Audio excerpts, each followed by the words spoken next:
सकाळचा चहा असो की संध्याकाळचा चहा, पण चहासोबत काहीतरी खायला हवं असतं. पण रोज रोज बिस्किट वगैरे नको वाटतं, काहीतरी वेगळं हवं असतं. तर अशा पद्धतीने तुम्ही ही वाफळत्या चहासोबत मस्त अशी ही खुसखुशीत शंकरपाळी एकदा बनवली की महिना 2 महिने सहज टिकते. आपण दिवाळी फराळामध्ये आवर्जून बनवणारी ही शंकरपाळी.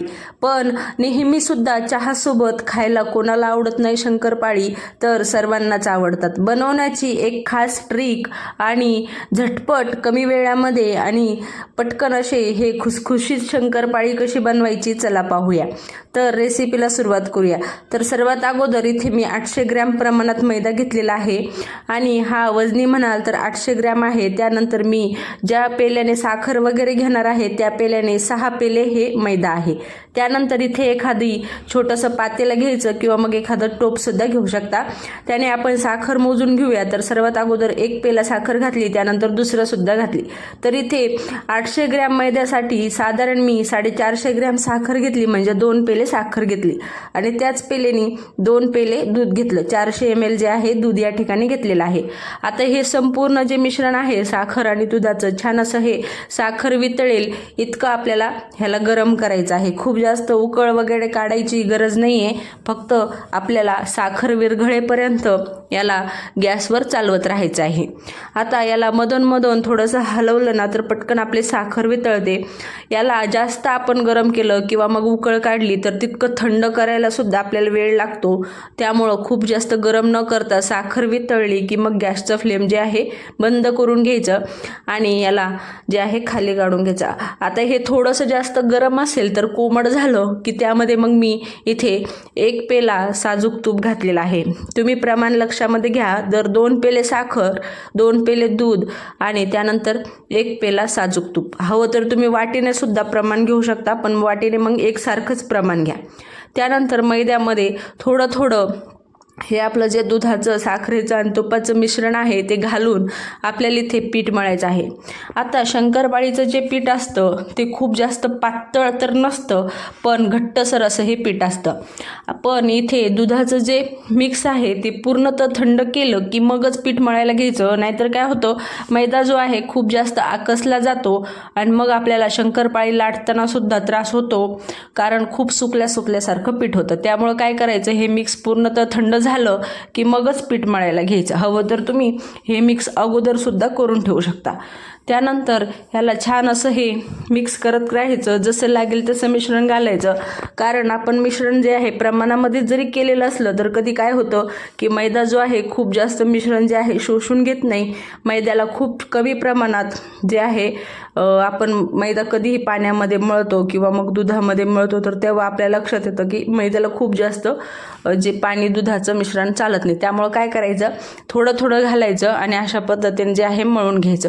आता इथे मी मोठी परात घेतलेली आहे आणि त्यामध्ये सर्व जे आहे मळून घेत आहे. आता इथे साधारण सगळं जेवढं एकत्र होईल तर इथे माझे साधारण किलो ते 1.25 किलोचे जे आहे शंकरपाळी तयार होणार आहेत.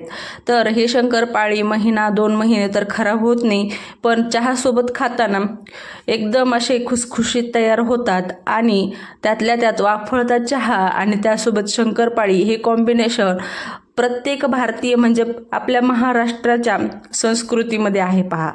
तर कधीही आपण ज्यावेळेस आपण दिवाळीमध्ये सुद्धा शंकरपाळी करतो तर ते शंकरपाळी आपले बऱ्याच वेळेस चहासोबत खाण्यातच जातात. तर अशा पद्धतीने संपूर्ण जे पीठ आहे मी मळून घेतलेलं आहे आणि तुम्ही पाहू शकता खूप जास्त घट्टसर सुद्धा नाही आहे आणि खूप जास्त पातळ नाही आहे. म्हणजे हे पीठ जे आहे अशा प्रमाणात भिजवलेलं आहे. पातळ तर अजिबात नाही करायचा, अशा पद्धतीचं पीठ आपल्याला मळून घ्यायचं.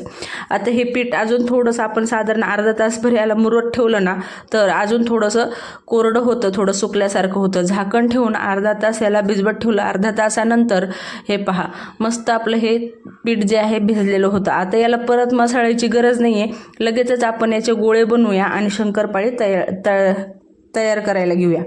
तर तुम्ही इथे हवं तर मग गव्हाच्या पिठाची सुद्धा शंकरपाळी बनवू शकता. प्रमाण एकसारखंच असू द्या, फक्त इथे दूध घेताना अर्धा पेला जो आहे वाढवून घ्या, कारण गव्हाचं पीठ मळण्यासाठी जास्त प्रमाणात दूध लागू शकतं. त्यानंतर इथे एक गोळा घेतला आणि शंकरपाळीचं जी चपाती आहे ती लाटायला घेऊया. आता शंकरपाळीची चपाती जास्त प्रमाणात जाड असते, कारण आपल्याला शंकरपाळी जी आहे खुसखुशीत तयार करायची आहे आणि खुसखुशीत शंकरपाळीसाठी जास्त पातळ जर आपण चपाती लाटली तर आपले शंकरपाळी कडक होऊ शकतात. त्यामुळं थोडीशी जाडसर लाटायची. हवं तर इथे तुम्ही मार्बलचा सुद्धा पोळपाट वापरू शकता. याला सुकं पीठ लावायची अजिबात गरज नाही, कारण शंकरपाळीला आपण सुकं पीठ कधीही लावत नाही किंवा मग तेल तूप सुद्धा खालीवर लावत नाही. आणि हे बघा, अशा पद्धतीची जी आहे चपाती लाटून घेतली. आता आपल्याला एकसारख्या शेपमध्ये शंकरपाळी तयार करायची आहेत, त्यामुळं इथे मी साईडच्या ज्या काही कडा आहेत ना त्या कापून घेत आहे आणि याला छान असा चौरस शेप देत आहे. तर हे बघा, अशा पद्धतीने चौरस शेप दिलेला आहे. आणि आपण नेहमी जशी शंकरपाळी ज्या आकाराची बनवतो ना त्याच आकाराची इथे मी कट करून घेत आहे. हवं तर तुम्ही सर्व शंकरपाळी एकदाच लाटून आणि कट करून घेतल्या तरीसुद्धा चालेल, किंवा मग एक शंकरपाळी लाटून तळेपर्यंत दुसरी इकडे बनवली तरीसुद्धा चालेल. तुमच्या वेळेनुसार तुम्ही तशा पद्धतीने करू शकता. कारण लगेचच लाटून लगेच कापली शंकरपाळी तरीसुद्धा चालते, किंवा मग थोड्या वेळासाठी थोडीशी सगळी शंकरपाळी लाटून झाली की मग तळली तरीसुद्धा चालते. तर अशा पद्धतीने सर्व शंकरपाळी जी आहे मी मस्त असे हे चौरस शेपमध्ये कट करून घेतलेले आहे. खूप जास्त मोठे तुकडे केले नाही आहे किंवा खूप जास्त छोटे केले नाही. बघू शकता तुम्ही जाडी. त्यानंतर हवं तर हे शंकरपाळी एखाद्या कॉटनच्या कापडावर किंवा मग तुमच्याकडे अशी जाळी असेल तर त्यावर काढू शकता. फक्त कुठल्याही धातूच्या भांड्यामध्ये काढू नका. धातूच्या म्हणजे स्टीलच्या कुठल्याही भांड्यामध्ये काढू नका. कारण काय होतं, तळाला जे शंकरपाळीला आपण सुकं पीठ लावलेलं नसतं, त्यामुळं काय होतं, शंकरपाळी ताटाला चिकटू शकतात आणि मग ते शंकरपाळीचा शेपसुद्धा बिघडेल आणि आपल्याला तळायलासुद्धा म्हणजे ताटातून काढायलासुद्धा जमणार नाही. तर दुसरीसुद्धा चपाती लाटायला घेते, तोपर्यंत इकडे तेलसुद्धा तापायला ठेवलेलं होतं मी.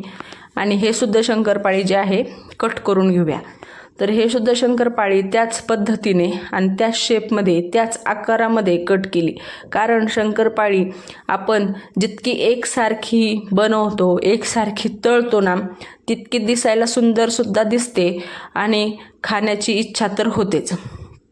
तर हे बघा, कारण हे शंकरपाळी जेव्हाही आपण बनवतो तर त्यावेळेस काय होतं, सर्वात अगोदर आपण तोंडाने खाण्या अगोदर डोळ्याने त्याची चव पारखत असतो, त्याला निरखत असतो.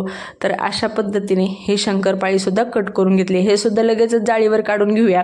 आता मी हे सुद्धा संपूर्ण शंकरपाळी जी आहे या जाळीवर काढून घेणार आहे. मी आता एक शंकरपाळीचा जो एक वेळेस तळण्यासाठी दुसरी इकडे बनवून घेणार आहे. म्हणजे काय होतं, वेळसुद्धा वाचतो आणि पटापट आपली शंकरपाळीसुद्धा तयार. आता इकडे तेल तापवायला ठेवलेलं होतं, तर तेल किती प्रमाणात तापवायचं हे सुद्धा खूप महत्त्वाचं आहे. त्यासाठी इथे मी शंकरपाळीचा एक तुकडा टाकून पाहिला तर हलकेसे असे बुडबुडे येत होते.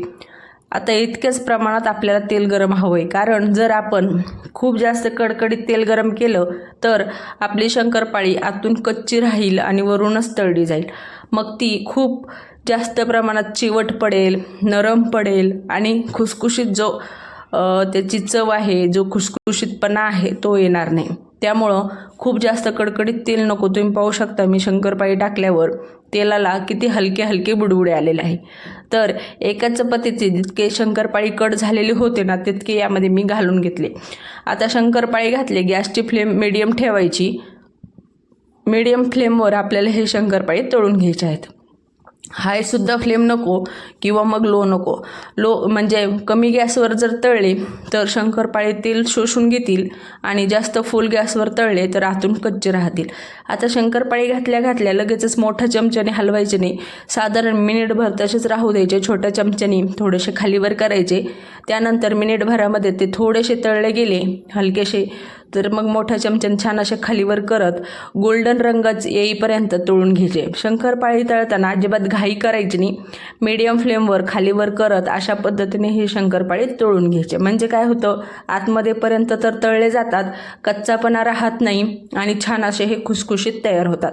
म्हणजे काय होतं, एकंदरीत आपण छान पद्धतीने तळली ना की शेवटपर्यंत आणि भरपूर काळ व्यवस्थित टिकतात आणि भरपूर काळ जशीच्या तशी राहतात, अजिबात चिवट पडत नाही, नरम पडत नाही किंवा मग खूप जास्त कडक होत नाही.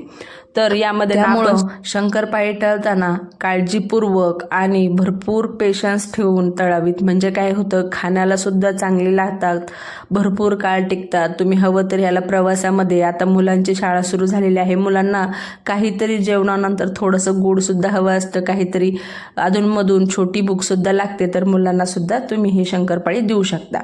तर अशा पद्धतीने चाळणीमध्ये सगळी शंकरपाळी निथळून घेतली म्हणजे तेलाचा अंश जो आहे जास्त प्रमाणात शंकरपाळीमध्ये राहणार नाही आणि छान खुसखुशीत शंकरपाळी तयार होतील. तर अशाच पद्धतीने पूर्ण निथळून शंकरपाळी जी आहे काढून घेतली. लगेचच दुसरीसुद्धा तळायला घातली. दुसरीसुद्धा छान खालीवर करत त्याच रंग येईपर्यंत तळून घेतली. आता हे शंकरपाळी पूर्णतः थंड झाल्याशिवाय डब्यामध्ये अजिबात भरायची नाही. कारण काय होतं, गरम गरम जर आपण डब्यामध्ये भरली तर डब्याच्या झाकणाला घाम येतो, शंकरपाळी चिवटसुद्धा पडू शकतात. त्यामुळं पूर्णतः थंड झाल्याशिवाय शंकरपाळी अजिबात डब्यामध्ये भरायची नाही. कारण शंकरपाळी ही तळल्यामुळे खूप जास्त प्रमाणात गरम असते आणि त्याला थंड होण्यासाठी सुद्धा तेवढाच वेळ लागतो. त्यामुळं अजिबात घाई न करता शंकरपाळी पूर्णतः थंड झाल्याशिवाय डब्यामध्ये भरायची नाही. त्यानंतर दुसरीसुद्धा शंकरपाळी त्याच रंगाची तळून घेतली, पाहू शकता. तीसुद्धा चाळणीमध्ये घालून घ्यायची. म्हणजे काय होतं, संपूर्ण प्रमाणात जे तेल असतं ना ते खाली निथळलं जातं, अजिबात तेल राहत नाही. आणि महत्त्वाचं म्हणजे हे शंकरपाळी आपले अजिबात तेल न पिणारी शंकरपाळी तयार झालेली आहे. पाहू शकता तुम्ही, मस्त अशी ही लेअर आलेली आहे, एकसारख्या आकाराची, एकसारख्या रंगाची ही शंकरपाळी तयार झाली. तर एकदा बनवा, महिना 2 महिने मस्त एन्जॉय करू शकता शंकरपाळी.